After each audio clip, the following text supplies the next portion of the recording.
ഇൻഷാ അല്ലാഹ് എന്ന് പറയുന്ന ഒരു മനുഷ്യന് കിട്ടുന്ന ഒന്നാമത്തെ പ്രതിഫലം എന്തെന്നറിയുമോ? അവന് 4 പ്രയോജനങ്ങളുണ്ട്. ഒന്നാമത്തെ പ്രയോജനം എന്താ? അള്ളാഹുവിന്റെ പ്രവാചകൻ സല്ലല്ലാഹു അലൈഹി വസല്ലമ തങ്ങൾ പറയുന്നു, അള്ളാഹുവിന്റെ കൽപ്പന അനുസരിച്ചതിനുള്ള പ്രതിഫലം കിട്ടും. ഇൻഷാ അല്ലാഹ് പറഞ്ഞാ കിട്ടുന്ന രണ്ടാമത്തെ പ്രതിഫലം മഹാനായ നബി മുഹമ്മദ് മുസ്തഫ സല്ലല്ലാഹു അലൈഹി വസല്ലമ തങ്ങൾ പറയുന്നു, അവന്റെ കാര്യം അല്ലാഹു എളുപ്പമാക്കി കൊടുക്കുമെന്ന് ആദരവായ പ്രവാചകൻ നബി മുഹമ്മദ് മുസ്തഫ.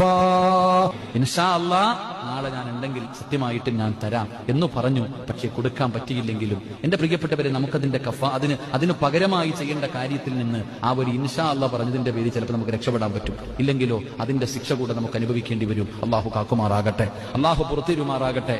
4, അവൻ എന്താണോ ചെയ്യാൻ ഉദ്ദേശിച്ചത് അതിൽ അള്ളാഹു ബർക്കത്ത് ചെയ്യും.